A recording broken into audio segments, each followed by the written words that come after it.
I was giving. So it's all a learning process. For sure. It's okay. How much of like what's happening on the internet now with your love life is you like playing into it versus being serious? And what I mean by that is like, you know, like at Streaming University, you like doing the little funny shit with Duke and then like the little funny shit with DDG. Like how much of that is like you just understanding that Twitch is an audience that you have to entertain versus like you being dead ass?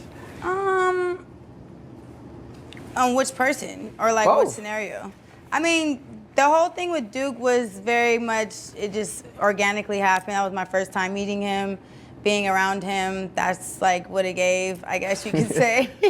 And then with DDG, it was the same thing, but then also we've known each other for longer. So it's just like, we kind of have a more comfortable understanding of like, you know, we respect each other's boundaries, we're friends, but like we could get flirty and playful because I know he's not in a relationship, I'm not in a relationship, and it's for the entertainment of Twitch, and they love it. They eat it up. We have clips, we ship, they edit us, all types of stuff, and I love even watching it, to be honest.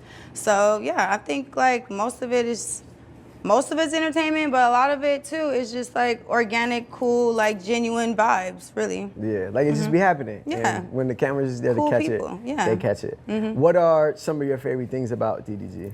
Some of my favorite things, I think he's a selfless person. I think he pushes a lot of people around him to be the best versions of themselves without wanting or needing anything in return.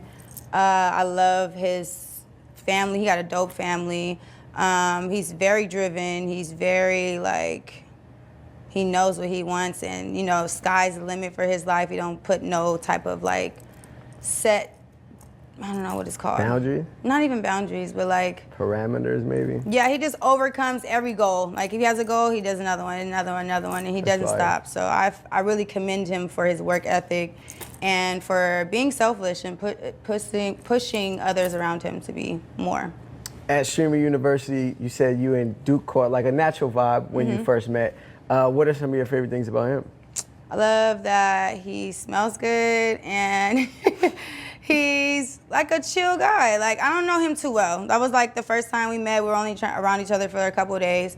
But he definitely gives like a mature man, great looking, great vibes. You know, that type of shit. Cool. Shout out to Duke. Shout out to DDG as well. I'm just noticing now this tattoo that says solitary. What's that? What is the... Well, to me, I got it because I feel like I'm a solitary person. I've not, you know, been my whole life, I haven't had a lot of friends. I never wanted a lot of friends, but I have like 4 sisters and 2 brothers, so I grew up in a big family. I feel like I stand alone. I'm like a one of one. I definitely am a blueprint to a lot of different categories in life, I feel like.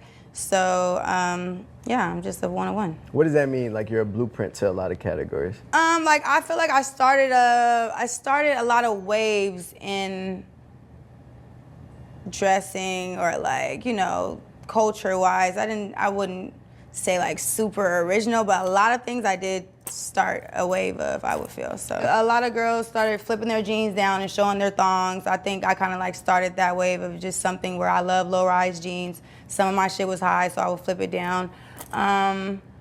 Shit, what can I think of at the moment? Just being like the it girl, like the baddie, the one that just gave what it's supposed to give. I feel like a lot of that came from me, but I'm not the only one that says that, or I don't really say that about myself. I think, you know, the internet speaks for me when it comes to that. Yeah. So, yeah. Okay, respect the pioneer. Yeah. I remember you were making music at one point. You was fucking with will.i.am. Yes. You also did some vocals on a Kanye album recently on Vultures. Yes. The name of the song was Keys to My Life. How did that even come about? It was so random, but so God ordained, really. I just was at, he had a show in Vegas, and then at the after party, it was like a bunch of people in like a hotel suite. And I'm just standing on the wall, just, you know, minding my business with my glasses on. And then he just yells out, India. And it's like, cricket, cricket. Everybody's like, what the fuck? Then he's like, come here. And then he makes me come over there. And he's like, I just want you to say anything. Like, just go for it. But he has this high energy and like, he's so passionate about it. I was getting really nervous. Like, wait, I don't know what to say. What do you want me to say? And then we kind of just came up with that. He said it out loud. And I'm like, okay, how do you want me? I was just so nervous on getting it perfect. And I had to record it in the room while everybody was watching. Everybody was doing their own thing. It was just like a party going on. And he kind of like walked me through it. Timbaland was on FaceTime and kind of like walked me through it too. So that was just kind of like a dream. I was just random. It was so like, I didn't expect it, but it was super dope. Then we did like a lot of shows. I went to Paris and performed. That was like crazy. Oh, you performed it too? I performed it, yes. It was so great. It was a dope experience. I feel like because you've been in this for so long, I don't know if this is true, but a quick Google search says that your net worth is $1 million. Is that accurate? I don't know. Do you feel like it's close? Is your lifestyle like kind of close to that? See, I take care of a lot of my family, so I don't really even see a lot of like what's that staple number. I do know that I've made more than that in my life, so I guess that's not as accurate. It's probably higher than that. But I'm very like, I don't have what I want yet, like the riches and like the wealth, because I need my family to be up there with me. I can't do it. I can't be the only one, you know, really living unless they're like right here with me. So. But it seems like things are trending in the right direction for sure.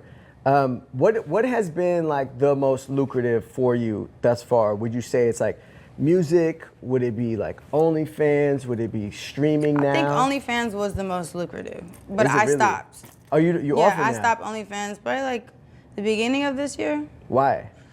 If it was lucrative, you should have kept running it up. It definitely was lucrative, but I felt like I just didn't like going into these bigger meetings and like once they hear the words OnlyFans, they kind of just turn the cheek, or like they have a certain perspective about you. Even though my OnlyFans content was very tasteful, it was very artsy. I did it magazine style mostly. Like I was very into making it look art rather than raunchy. So it was like, it benefited me very well, but at the same time, I just am in a different phase in my life. I'm getting older. I have nephews and nieces. I really give a fuck about how they feel about me and what they see about me. And it just kind of like, just, you know, organically just was like, this doesn't feel right. For sure. Yeah.